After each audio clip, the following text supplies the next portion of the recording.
Hello दोस्तों, स्वागत है आप सभी का। आज का जो कुंडली विश्लेषण है इसमें एक प्रश्न था, वो ये कि स्वास्थ्य के अंदर जो अड़चनें आ रही हैं उससे राहत कब तक प्राप्त होती हुई नजर आएगी। देखिए, जब कभी भी सर्टेनली हेल्थ को लेकर कंसर्न बनते हों तो दो चीज़ों पे ध्यान रखना पड़ता है।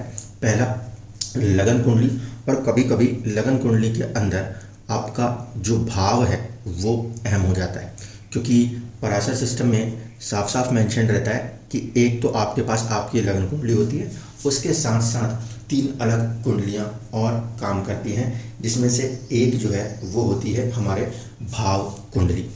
यहाँ पर इस पर्टिकुलर फॉर्मेशन में हम देखेंगे तो आपको लगन कुंडली 9 नंबर से बनती हुई नजर आएगी, लेकिन जो टाइम ड्यूरेशन होता है सूर्योदय से लेकर सूर्य अस्त, इस बीच में सूर्यास्त के बाद भी अगर हम देखें तो भी सूर्यदेव की मूवमेंट के कारण हम ये मानते हैं कि एक भाव में एक राशि अवमन 2 घंटे तक रह सकती है, जिससे कि 24 घंटे में हम 12 लगन को उदित होते हुए देख सकते हैं। लेकिन राशियों का अपना जो एक स्पैन है उसके कारण कभी कभी भाव जो है वो लगन से हट के भी बन जाता है, जैसे इस केस में होगा। इस पर्टिकुलर केस में हमारे लिए लगन कुंडली तो यही रहेगी, लेकिन जब बात भाव लगन की होगी तो वहाँ पर शनि की राशि 10 नंबर जो है वो भाव लगन की तरह ट्रीट होगी।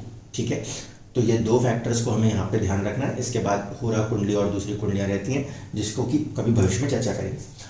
अब सबसे पहली कंडीशन ये कि दशा किस तरफ जा रही है, दशा क्या इंडिकेशंस दे रही हैं, उसको पहले रीड किया जाता है। इसके बाद बाकी की सारी चीज़ों को एक एक करके आप ऑब्जर्व कर सकते हो। सबसे पहली कंडीशन, महादशा शुक्र की चल रही है, शुक्र की महादशा चल रही है। इसका मतलब कुछ ना कुछ चीज़ें जिंदगी में 6th हाउस से होने वाली थी और कुछ ना कुछ चीज़ें जिंदगी में 11th हाउस से होने वाली थी।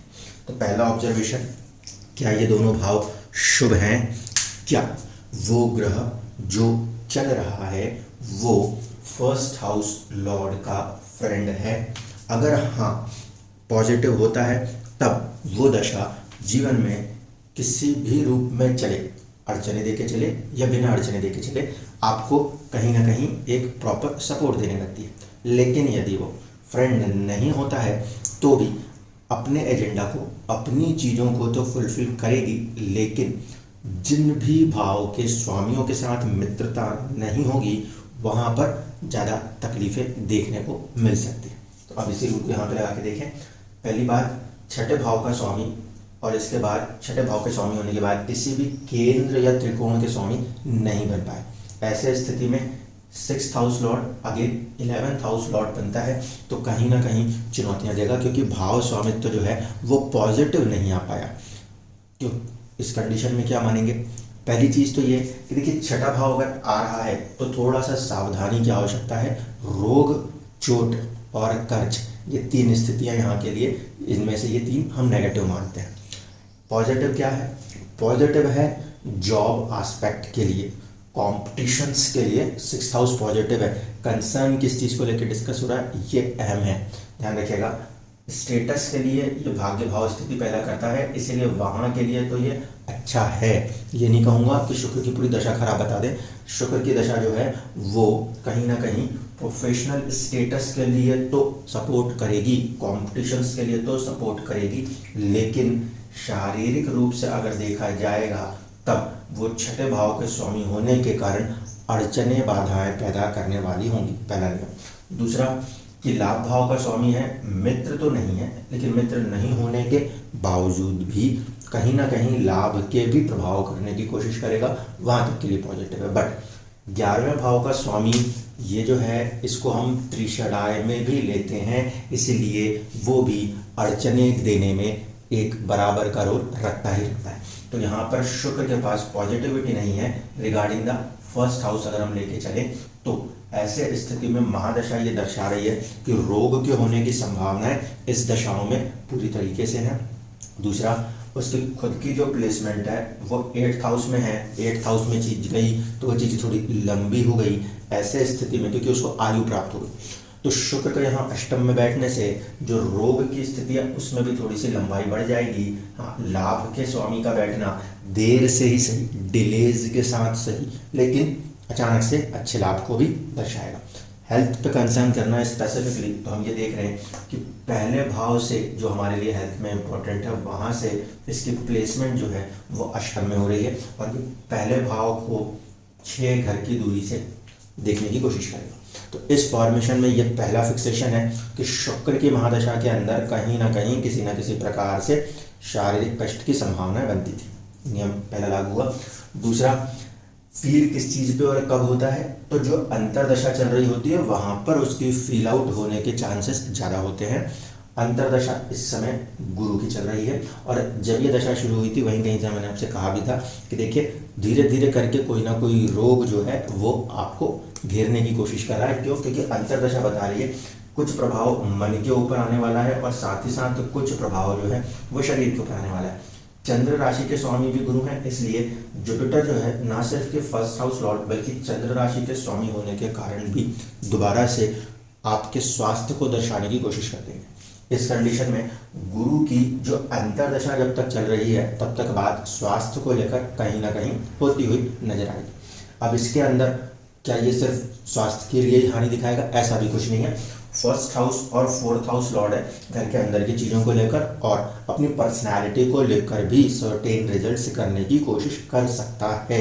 लेकिन पहली चीज़, महादशा क्योंकि इस और इस तरफ जानी है, इस कारण से जितने भी प्रभाव होंगे वो या तो छठे भाव की तरफ या 11वें भाव की तरफ कार्य करने की कोशिश करेंगे। जॉब कंसर्न्स में हो, गेन्स के कंसर्न्स में हो, हेल्थ के कंसर्न्स में हो, या फ्रेंड सर्कल्स के कंसर्न में हो, इन सभी के ऊपर कहीं ना कहीं एक फैक्टर इफेक्ट महादशा क्योंकि खींच के लेके जा रही है तो उस पर रहेगा ही रहेगा। अंतरदशा में हमने देखा गुरु का प्रभाव, गुरु की प्लेसमेंट भी छठे भाव में है। ऐसे स्थिति में फिर वो कहीं ना कहीं संघर्ष, रोग, रिपु, ऋण, तो इस स्थिति को वो भी दर्शा रहा। इस समय प्रत्यंतर जो है जिसका कि और ज़्यादा असर हम लोग अपने जीवन में देखते हैं, तो वहाँ पर हम देख रहे हैं कि चंद्रदेव की दशा बन गई। अब ये चंद्रदेव जो है कुंडली में अष्टम भाव के स्वामी है। हो क्या रहा है, आपका फर्स्ट हाउस लॉर्ड जो है गुरु वो क्लब हो गया है आपके 6th और 8th लॉर्ड के बीच में। सहचर्य का नियम कहते हैं इसको कि अगर छठे, 8वें या 12वें भाव के स्वामी चल रहे हों तो ये 6, 8, 12 के स्वामियों के साथ जबकि अपनी दशा मिक्स करेंगे तो उसकी तरफ रिजल्ट ज़्यादा करने लगेंगे, अपनी दूसरी राशि को थोड़े समय के लिए इग्नोर करके। तो यहाँ पर भी छठे भाव का स्वामी जो है वो अष्टम भाव के स्वामी के साथ क्लब हो गया है, और बीच में गुरु यानी कि शरीर और मन को लेके चलता। तो ये जो समय अवधि है ये थोड़ा सा इमोशनल डिस्टर्बेंसेस को भी क्रिएट करने की ताकत रखती है और हेल्थ पे भी असर करने की कोशिश करती है। इसको हम एक बार नवांश के अंदर जब चेक करने जाते हैं और नवांश को लगन के समतुल्य करके देखते हैं तो यहाँ पे क्लियर इंडिकेशन है। सबसे पहले महादशा का स्वामी शुक्र अच्छी स्थिति तो कहेंगे कि उच्च हो गया यहाँ पर, लेकिन इसका उच्च होना एक्चुअल में जन्म लगन कुंडली के रोग भाव के ऊपर या इस चीज़ को ज़्यादा मजबूत कर रहा है। कि थोड़ा सा नेगेटिव सेंस है। पॉजिटिव सेंस में कह सकते थे कि लाभ भाव का स्वामी जो है वह उच्च की स्थिति हासिल कर रहा है, देर सवेर ही सही लाभ प्रदान करने की कोशिश करेगा। तो यहाँ पर शुक्र का प्रभाव फोर्थ की तरफ गया, यानी इसके जो भी इफेक्ट्स आने वाले हैं वो फैमिली के ऊपर या प्रॉपर्टीज़ के ऊपर जाएंगे। पहली कंडीशन थी, इसको साइड कर देते हैं। दूसरा, अंतरदशा का स्वामी गुरु जो कि जन्म कुंडली में छठे भाव से चल रहा है, उसका प्रभाव सीधे सीधे पंचम भाव के ऊपर आ रहा है, यानी कि आपकी सोचने की शक्ति, आपने की काउंसलिंग करने की जो कैपेसिटी होती है अपनी, उसके ऊपर इसका प्रभाव आ रहा है। पंचम भाव जो है उसको हम दवाइयों के लिए भी देखते हैं। तो ऐसे स्थिति में कहीं ना कहीं ये गुरु की जो अंतरदशा है इसका एक प्रभाव थोड़ा मेडिसिन की तरफ जा रहा है। लेकिन फिर भी पॉजिटिव सेंस इस बात के लिए अच्छा है कि पंचम भाव जो होता है वो रोग को मिटाने के लिए पॉजिटिव सेंस में देखा जाता है। तो गुरु की अंतरदशा जो चल रही है ये बीच में रह रह के बीमार जरूर करती रहेगी, लेकिन आपको बाहर निकाल लेगी हेल्थ इश्यूज से धीरे धीरे करके। तो वहाँ तक के लिए तो पॉजिटिव था। सारा का सारा खेल जो है वो 11 फरवरी से लेके 1 मई के बीच ज़्यादा बढ़ा हुआ और अचानक से दिखाई देने लगेगा। इवन दो कि बीमारी तो पहले से चल रही है, लेकिन उसके असर जो है वो ज़्यादा प्रोमिनेंटली जो दिखाई देने लगेंगे वो दिखाई देने लगेंगे 11 फरवरी से 1 मई के दौरान। इस ड्यूरेशन में जो दशा चल रही है वो चंद्रमा के प्रभाव से, चंद्रमा अष्टमेश होने के कारण अचानक का तत्व बढ़ गया, पहली कंडीशन। दूसरी कंडीशन, चंद्रमा खुद अकेले भी नहीं बैठे, वो बैठे हैं मंगल को साथ में लेके जो कि 12th लॉर्ड है। तो या तो चिंता है या हॉस्पिटल की चीज़ों को दर्शाने लगेंगे। मंगल पंचम का स्वामी है, पंचम का स्वामी होने के कारण मेडिकेशंस को भी या मंत्र शक्तियाँ भी दर्शाने लगेंगे। तो इस कंडीशन में पहली चीज़, ये जो चंद्रमा है इसका सीधा प्रभाव आपके हेल्थ के ऊपर कहीं ना कहीं नजर आता है अचानक से। तो उस फॉर्मेशन में आपको 11 फरवरी से लेकर 1 मई तक की जो समय अवधि थी वो चुनौतीपूर्ण थी। तीनों ग्रह सौम्य, इसीलिए जो कोई भी बीमारियां रहे वो थोड़ी सौम्यता के साथ आगे चलने की स्थिति थी।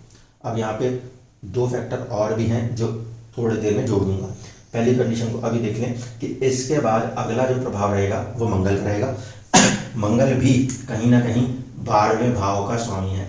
ऐसे स्थिति में वो भी थोड़ी सी अड़चने और थोड़ी बाधाओं को अपने अंदर लेके चलने में सक्षम है, कहीं ना कहीं थॉट प्रोसेसेस के द्वारा या खर्चों के द्वारा परेशान रख सकता है, क्योंकि 12वें का स्वामी है।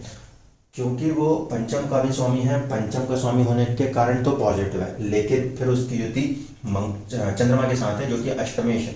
तो 12वें और अष्टम के स्वामियों की साथ में युति है, ये थोड़ी अड़चने, थोड़ी बाधाएं कुछ ना कुछ उत्पन्न करने की ताकत रखते हैं। इस लिहाज से अगर बात करें तो 1 मई से 30 जून की समय अवधि भी कहीं ना कहीं हमें प्रिकॉशंस के साथ बितानी चाहिए। अच्छी कंडीशन क्या है, कहीं कहीं इस प्रकार के योग को विपरीत राजयोग की स्थिति में देखा जाता है जब 2 अलग अलग त्रिक भाव के स्वामी एक साथ बैठे। तो अगर ये परेशान करेंगे भी तो उसके बाद आपको कहीं ना कहीं कोई गेन्स करने की कोशिश कर देंगे। दूसरी चीज, इस कुंडली के अंदर जब तक शुक्र चल रहे हैं तो शुक्र का क्योंकि नक्षत्र ही फर्स्ट हाउस के साथ जोड़ के देखा गया है, प्लस केतु की मौजूदगी जो है वो भी कहीं ना कहीं शुक्र के नक्षत्र में बैठने के कारण एक्टिव रहने वाले हैं। तो जब तक शुक्र की महादशा चल रही है वो ना सिर्फ कि 6ठे भाव के स्वामी बल्कि फर्स्ट हाउस में उनका नक्षत्र है, इसलिए भी इस पूरी दशाओं के अंदर फर्स्ट हाउस से रिलेटेड बातें बार बार होती हुई नजर आएंगी। वो हेल्थ को लेकर भी हो सकती है और वो पर्सनालिटी को लेकर भी हो सकती है। साथ साथ जब तक शुक्र चल रहे हैं तब तक इनसाइड द सीन केतु भी एक्टिवली चलते नजर आएंगे। अब ये तो पहला फॉर्मेशन हुआ जो कि ऑब्जर्वेशन में क्लियरली दिखाई देता है। मंगल का जो ड्यूरेशन है वो ड्यूरेशन मंगल के प्रभाव से थोड़ा सा हो सकता है कुछ आर्थिक उन्नतियों की तरफ भी बढ़ने वाली कंडीशनें दिखा सकता है, क्योंकि नवांश में उसकी प्लेसमेंट कहीं ना कहीं लाभ भाव के साथ जुड़ के दिखाई देती है। अब जो मैं आपसे कह रहा था वो था भाव लगन। तो भाव लगन के लिहाज से जब हम देखेंगे तो उस कंडीशन में ये 10 नंबर की राशि जो है ये लगन बन जाएगी शरीर को दर्शाने के केस में। इसके स्वामी बने शनिदेव। इस समय का गोचर स्थिति जो है वो ये है कि जो इनका भाव लगन के स्वामी है वो कहीं ना कहीं राहु केतु एक्सिस में गोचर कर रहे हैं। तो शनि इस समय राहु केतु एक्सिस में गोचर करने के कारण भी स्वास्थ्य संबंधित अचानक से आने वाली बाधाओं को दर्शा सकते हैं। ठीक, पहली कंडीशन। दूसरी कंडीशन, ये जो राशियां यहाँ पर प्रभाव में आएंगी वो प्रभाव में आने वाली राशि 10 नंबर 11 नंबर है। 10 नंबर की राशि जो है वो कहीं ना कहीं हमारे पैरों को दर्शाने लग जाती है, इसलिए भाव लगन को अगर केंद्रित करके देखते हैं तो उसके स्वामी पैरों के हिस्सों को कहीं ना कहीं दर्शा रहे हैं। तो तकलीफ जो है वो पैरों को लेकर रहती हुई नजर आ सकती है। यहाँ पे इसको दशा के साथ कनेक्ट नहीं कर रहा, यहाँ पे इसको इस सेंस में बता रहा हूँ कि जो गोचरीय प्रभाव है उसमें भाव लगन जिस चीज़ को वो एक्चुअल में इंगित कर रहा है उससे जुड़कर कहीं ना कहीं आपको कुछ प्रभाव देखने को मिल सकते हैं। अब इसमें आपका एक कंसर्न क्वेश्चन ये था कि रिलीफ कब होगी। तो दशाओं के लिहाज से कहूँ तो रिलीफ जो होगी वो तकरीबन जून के आगे जाकर होगी। लेकिन दूसरी तरफ अभी जो शनिदेव का गोचर हो रहा है उस गोचरीय प्रभाव में वह राहु के नक्षत्र के ऊपर से गोचर कर रहा है। तो 6 मई के बाद जब हम देखें या 6 अप्रैल के आसपास हम देखें तो शनि का जो नक्षत्रीय गोचर प्रभाव बदलेगा, वहां से थोड़ा सावधान होकर आप 1 साल की अवधि तक अपने आप को बहुत नियंत्रित करके स्वास्थ्य के प्रति ध्यान में रखते हुए आगे बढ़िएगा।